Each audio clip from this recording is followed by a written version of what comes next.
नमस्कार। इस दिल से के एपिसोड में हम उस बात की चर्चा करेंगे जिसकी वजह से सारा देश एक मत से कह रहा है कि अब हम टेररिज्म नहीं सहेंगे। वैसारन में जो हादसा हुआ, जो 26 लोगों को बेरहमी से मारा गया, बेकसूर टूरिस्ट्स, मासूम लोग, वो बेचारों के पास कोई रास्ता भी नहीं था, क्योंकि ये पहलगाम से लगभग 5-6 किलोमीटर है। पहुंचने में या तो पैदल जाओ या छोटे घोड़ों पे जाओ, और वहाँ कोई सिक्योरिटी भी नहीं थी, तो दे वर सिटिंग टारगेट्स। अब पाकिस्तान का रवैया तो हमेशा रही रहा है, उनकी जो मिलिट्री की नीति है वो यही है, कश्मीर का मुद्दा रोज़ रोज़ उठाना और अपनी मिलिट्री इस्टेब्लिशमेंट को बरकरार रखना। 2000 से ये सिलसिला चल रहा है। हालांकि मुझे याद है कि 1972 में भुट्टो साहब ने कहा था कि I will bleed India with 1000 cuts. 2000 के बाद हज़ारों लोग की इन्फिल्ट्रेशन हुई टेररिस्ट की। उसके बाद हमने 2005 में फेंसिंग की शुरू की, उसका कुछ असर भी हुआ है। इन्फिल्ट्रेशन मेरा ख्याल है 2013 में जब हम आंकड़े देखे तो बहुत कम हो गई थी, और उसके बाद थोड़ी बढ़ी, लेकिन फिर भी अब 100-150 लोग से ज़्यादा वहाँ है नहीं। तो कहने का मतलब यह है कि रोज़ रोज़ पाकिस्तान ऐसे टेररिज्म के द्वारा एक दहशत पैदा करता है। उरी पे अटैक हुआ और उसके बाद स्ट्रेटेजिक स्ट्राइक की हमने, उसके बाद फिर पुलवामा हुआ, इसके बीच पठानकोट पे अटैक हुआ, और हाल ही में 2024 में गंडरबल में अटैक हुआ, जिसमें एक बड़ी अच्छी स्टेटमेंट भी आई जिसके बारे में हम बात करेंगे। और अब ये हुआ, तो हमारा देश आज के दिन एक आवाज़ से कह रहा है कि अब हम इसको किसी तरीके से ऐसा हम कदम उठाएंगे ताकि इसका कोई इलाज हो। अब क्या इलाज हो, कैसे इलाज हो, क्या करें, सबकी सहमति के साथ करें, क्योंकि पहली बार विपक्ष और सरकार इकट्ठी है। पहली बार जम्मू कश्मीर में बंद हुआ है। सभी ने कहा है कि एक आवाज़ से कहा है कि ये हमें स्वीकार नहीं है, ये हम नहीं मानते। तो जब देश इस तरह से इकट्ठा है तो मैं समझता हूँ कि आगे जो रणनीति बनानी होगी सबको साथ लेकर बनानी होगी, और कोई बेसमझी की बात नहीं करनी होगी, गुस्से से बात नहीं करनी होगी। एक ऐसी रणनीति बनानी होगी कि ये टेररिज्म को ख़त्म किया जाए। उसमें कई पहलू हैं। इंटरनेशनल प्रेशर बनाना होगा, उसमें हमें ये भी तय करना होगा कि हमारे पास जो मार्केट है हिंदुस्तान की, चीन के अलावा सबसे बड़ी मार्केट तो यही है, और जो वेस्टर्न देशों की जो स्ट्रैटेजी है वो है चाइना प्लस, मतलब कि वो हिंदुस्तान आना चाहते हैं। अभी मैं अखबार में पढ़ रहा था कि एप्पल ने तय किया है कि सारे आईफोन्स एप्पल के हिंदुस्तान में बनाए जाएंगे। तो अगर हमारी मार्केट वेस्टर्न देश चाहते हैं तो निश्चित रूप से उनको कुछ तो करना होगा पाकिस्तान के प्रति। ऐसा तो नहीं था पाकिस्तान के प्रति वो अपनी व्यापार भी चलती रहे उनकी और हमारी मार्केट भी आते रहें, तो वो प्रेशर भी डालना होगा। और मैं समझता हूँ कि सारे देशों में, अंतर्राष्ट्रीय स्तर पे सारे देशों में हमारी डेलीगेशन जानी चाहिए, सरकार की तरफ से जानी चाहिए, बीजेपी के लोग होने चाहिए, विपक्ष के लोग होने चाहिए, ताकि हर जगह, हर कैपिटल में, चाहे वो ऑस्ट्रेलिया हो, चाहे वो साउथ अफ्रीका हो, चाहे वो ब्राज़ील हो, चाहे वो यूनाइटेड स्टेट्स हो, इंग्लैंड हो, यूरोप हो, सबको जाके बताएं कि पाकिस्तान कर क्या रहा है और आप इस पर रोक लगाओ, पाकिस्तान के ऊपर प्रेशर डालो। ये तो एक डिप्लोमेटिक इनिशिएटिव हो गया। दूसरे इनिशिएटिव जिसके बारे में हम बात करेंगे, और बात यह है कि अब हद से बाहर है सब बात। अब मुझे याद है कि वाजपेयी जी ने कहा कि आर पार की लड़ाई, अब आर पार की लड़ाई हो सकती है, हो नहीं सकती, उसके बारे में भी बात करेंगे। तो हमारे साथ कुछ ऐसे लोग हैं जो कश्मीर से जुड़े हुए हैं, जो कश्मीर की स्थिति को जानते हैं, जिन्होंने कश्मीर के कई साल सरकारें चलाई हैं, और डिप्लोमेट हैं जो जॉइंट सेक्रेटरी थे, वो पाकिस्तान की चर्चा 6 साल पाकिस्तान के बारे में वो जानते हैं और कई नेगोशिएशंस उन्होंने की। हमारे एक मिलिट्री स्ट्रैटेजिस्ट हैं जो आर्मी की स्थिति है, क्या होना चाहिए, क्या होता है, उसके बारे में बात करेंगे। तो पहले बहुत बहुत शुक्रिया फारूक साहब, आपने, आपके पिताजी लायन ऑफ कश्मीर, उन्होंने जो साथ हिंदुस्तान का उस समय दिया पुश्तों पर हमें भूल नहीं सकते। उस समय जब कश्मीर मुश्किल में था, आप लोगों ने साथ दिया। फिर हमने टू नेशन थ्योरी कभी कबूल नहीं की, और फिर आप नेशनल कॉन्फ्रेंस के प्रेसिडेंट बने मेरे ख्याल 2002 से लेकर 2009 तक। तो बहुत बहुत शुक्रिया आपका यहाँ आने का। Vivek ji, thank you very much for being here. You been a diplomat for many many many years, got into the foreign service in 1975। 73 से 75 तक आपने पढ़ाया भी, हिस्ट्री पढ़ाया, इलाहाबाद यूनिवर्सिटी में पढ़ाया आपने, और टीवी पे आके आप जो जानकारी देते हो कम ही लोगों को मालूम है। तो बहुत बहुत धन्यवाद आपका यहाँ आने का। मेजर जनरल साहब, thank you very much for being here. 3.5 decades of leadership and administrative experience आपका रहा, and आप पहली बार कमीशन हुए आर्मर्ड कोर में 1978 में, commanded the armoured regiment and armoured brigade, और आप वशिष्ठ सेवा मेडल आपको 1992 में मिला। आप रशिया गए, वहाँ अटैची रहे, हाँ, और तब कारगिल वॉर भी हुई जब आप वहाँ रशिया में थे। और उसके बाद फिर ऑफ कोर्स आप रिटायर हुए, और इन चीज़ों के बारे में आपको जो स्थिति वहाँ की है कश्मीर में, वो आप जानते हो। फारूक साहब बताइए, अब हम करें क्या? देखिए, ये आज की बात नहीं है। पाकिस्तान ने कभी कबूल नहीं किया है कि हम हिंदुस्तान का हिस्सा हैं। अफसोस इस बात का है। दूसरी बात यह है कि वो समझते हैं क्योंकि हम मुसलमान हैं, हम उनकी जेब में हैं। वो गलतफहमी आज उनको साबित हो गई होगी जब सारे जम्मू कश्मीर के लोग इकट्ठे होके इस जो कांड हुआ इसके खिलाफ खड़े हो गए। और ये कहा, पहली बार 35 साल में पहली बार हमने ये देखा, खड़े होके कहा यह हम कबूल नहीं करते। और ये एक वो चीज़ है जो इंसानियत के खिलाफ है और कश्मीरियत के खिलाफ है। बिल्कुल सही। यह हम कबूल नहीं करते, और हम ये बार बार उनसे कह रहे हैं बंद करो, बहुत हो गया। अगर दोस्ती में रहोगे तो तुम भी तरक्की करोगे, हम भी तरक्की करेंगे, मगर वो समझते नहीं है।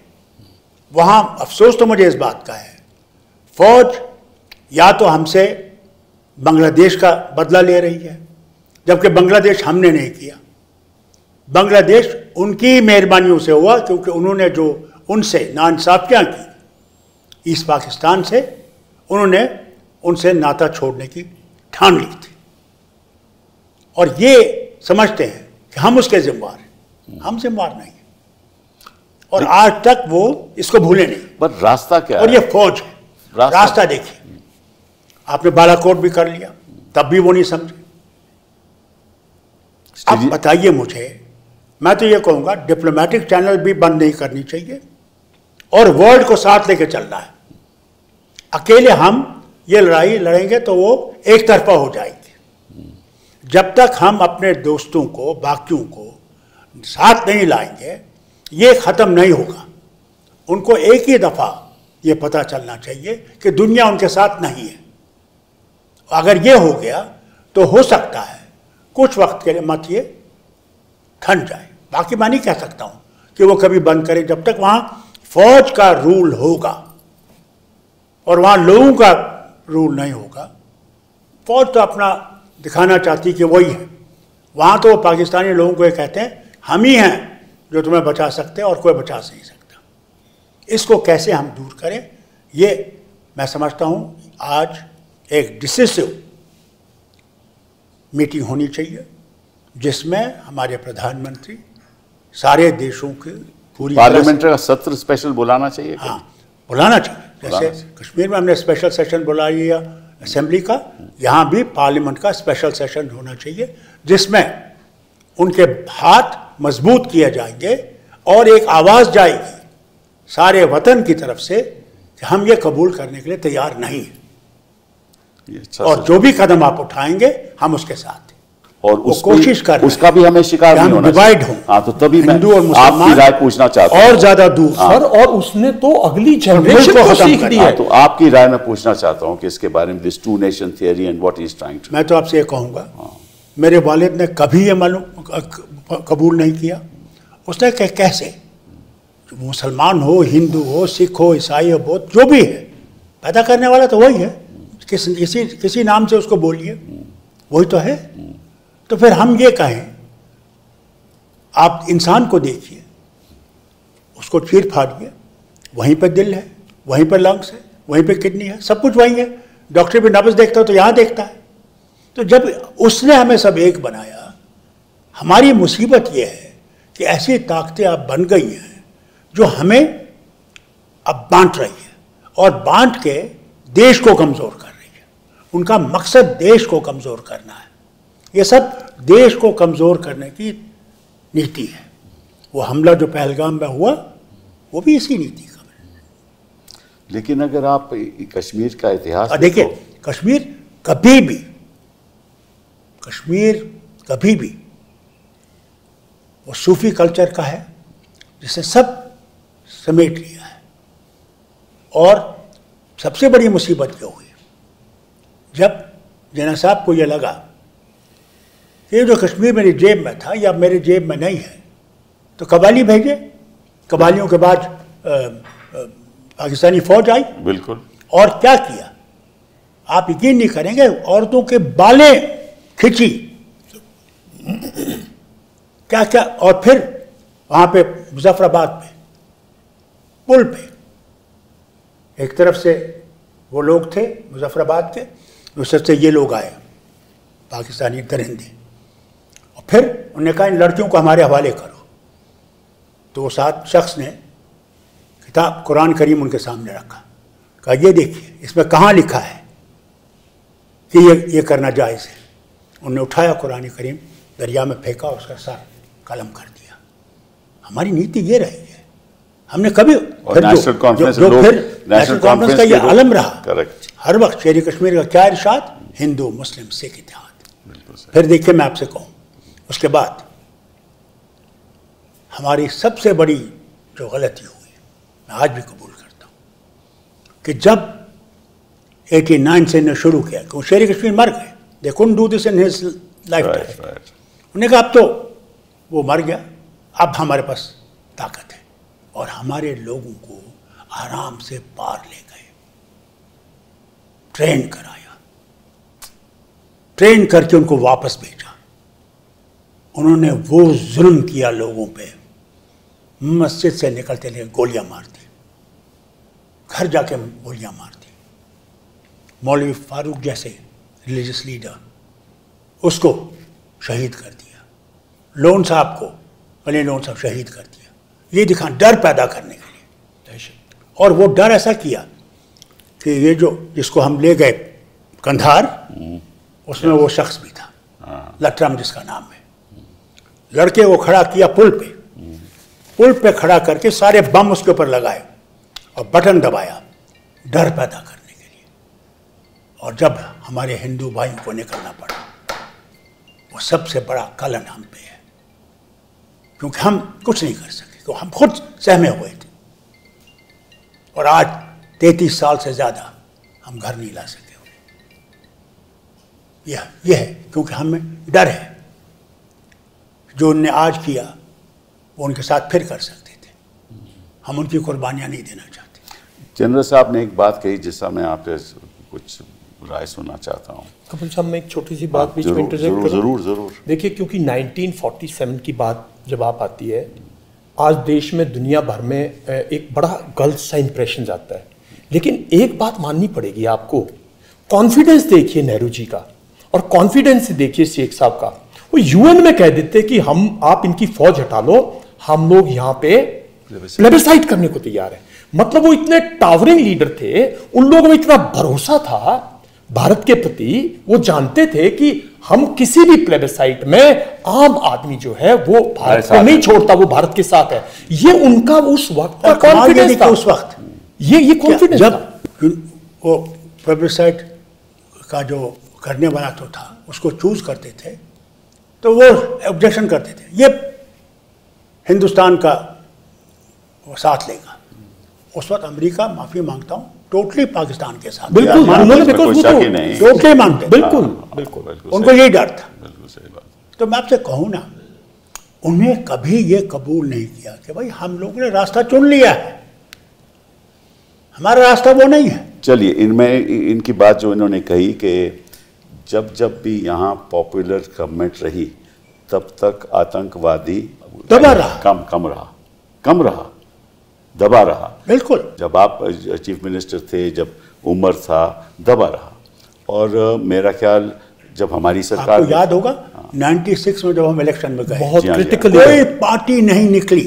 करेक्ट, बिल्कुल सही। और 2002 में देखिए सब पार्टियां आ गई। तो मैं कह रहा हूं कि इसका 96 वाज आल्सो अ थ्रेट। याद है आप? और आपने बिल्कुल, आपने उस टाइम पे, तभी तो मैं पूछ रहा हूं कि भैया अगर ऐसी बात है तो पॉपुलर गवर्नमेंट जब तक रहेगी तो उनको जो इंफॉर्मेशन भी मिलती है वो बेटर इंफॉर्मेशन मिलती है। यही तो मुसीबत है। आप देखिए, माफी चाहता हूं कहने को, आज हाल देखिए, मैंने यूनिफाइड कमांड किया। क्यों किया? आर्मी के जो चीफ जीओसी है 15th कोर या 16th कोर, उनको टोटल इंफॉर्मेशन आर्मी की आती है, बीएसएफ को अपनी इंफॉर्मेशन आती है, कश्मीर पुलिस को अपनी इंफॉर्मेशन। करेक्ट, हाँ, ये सब अलग अलग इंफॉर्मेशन। करेक्ट। हमने कहा साहब अगर यूनिफाइड कमांड होगा अंडर द आर्मी चीफ, और chief minister will be the chairman, he will be deputy chairman, he will be able to put all this information together and then use. Correct. Army has the maximum बिल्कुल। power all around, and they will be able to then concentrate on those areas. आज हाल देखिए, chief minister 7 महीने से है, he is not involved in security measures. Lieutenant governor is involved in security measures. जब तक आप लोगों को उसमें शामिल नहीं करेंगे, how you going to confront these people? ये बात बताइए विवेक जी, आपकी इसका क्या राय है? फारूक साहब आपका क्या राय है? पहले मैं आपको बताऊं, आप लोग भूल रहे हैं वाजपेयी जी के जमाने में 12 महीने हमारी फौज बॉर्डर पे eyeball to eyeball थी। करेक्ट, जनरल साहब सही है? बिल्कुल बिल्कुल सही, वो सही, हम भी जानते। और कभी भी हम समझते थे, कभी भी समझते थे हो जाएगा। फौज थक गई, ईमानदारी से मैं कहता हूँ थक गई, इंतजार करते करते कुछ होगा, कुछ नहीं होगा। सवाल इस बात का है, आज भी वो फौज, कल ही देखिए उधमपुर में एक जवान, खूबसूरत जवान, बंगाल का पुलिस आर्मी का मारा गया। उसके बाप को देखिए, बुढ़ा बिस्तरे पे, माँ बुढ़ी, यही जवान उसको बचाने वाला। क्या गुजर रही होगी उन पे? ये हर जवान का हाल है, हर अफसर का हाल है। सवाल इस बात का है, उनको टेबल पे लाना है, उसके बगैर रास्ता नहीं है। मैं आपको ईमानदार जनरल साहब की बात से मैं बिल्कुल सहमत हूँ। उनको टेबल पे लाना है, और टेबल पे हमने इस चीज़ का हल निकालना है। तब भी मैं कहूँगा, आज भी कहता हूँ, वो ये कबूल करने वाले नहीं हैं। पाकिस्तान के लोग थक गए, ईमानदारी से कहता हूँ, ये जानते होंगे, थक गए इससे कि वो हमारा सामान दुबई जाता है। अब आप देखिए, अगर वो 1 रुपए का है, दुबई से जाते होते वो 20 रुपए का हो जाता है। कितना उनको उठाना पड़ता है, जो हार्डली 20 मील का फासला है बागा से। वो ये जो हमला हुआ, ये तो ऐसा हुआ है ना कि वहाँ का व्यापार बंद हो जाए, दाम बंद हो जाए, एक्सप्रेस का। मैं आपसे कहूँ, हमें डर इस बात का था, जब प्राइम मिनिस्टर साहब 19 तारीख को रेल शुरू करने वाले थे, हमें डर था कि कहीं उस एक्सप्रेस का बदला यहाँ न ले। मैं ईमानदारी से आपसे कहता हूँ, हमें डर था। आपने देख लिया सर, जो जब ये एक्सप्रेस का हुआ ना, मुझे डर लगा। No, I felt myself that these people can do anything, मगर जब वो नहीं हो सका, they took this route। एक इंसानियत का कत्ल किया उनने। अब रास्ता निकालने की बात है, उसमें इन्हें सही कहा, पार्लियामेंट बुलाइए, जाइए बाकी देशों में जाइए, वो मदद करे ना करे, हमारी बात तो सुने। मैं आपको सुनाऊँ, जब मैं अमेरिका गया एक दफ़ा, तो मैं हमारे यहाँ पेंटागन के आए थे, वो बड़े जनरल रॉल आया था, और उनके साथ व्हाइट हाउस का एक और था, ह्यूमन राइट्स पे हमें से बात करने आए थे। सक्सेना साहब गवर्नर थे। तो मेरे पास टाइम 6 बजे का था, ये मैं यहाँ रुकाता हूँ। क्या हुआ, जब मैं अमेरिका गया तो मैंने वहाँ जो इनके फॉरेन के सेनेटर होते हैं, चेयरमैन होते हैं, हाँ। मैंने उनसे बात की। बड़ा ग्लोब है, आपने भी देखा उनके दफ्तरों बड़ा ग्लोब होता है। तो कहना मुझसे, मैंने जब ये सुनाया कश्मीर का किस्सा हो गया, yes very good doctor Abdullah, rather little you know, little blown up a bit. You know this globe? I said, yes sir, I see this globe. We are 80% of this globe is America. I swear to you, sir. मैं हैरान हो गया, मैंने कहा 80%. फिर कहने लगा मुझे कि don't worry, we'll look into your case.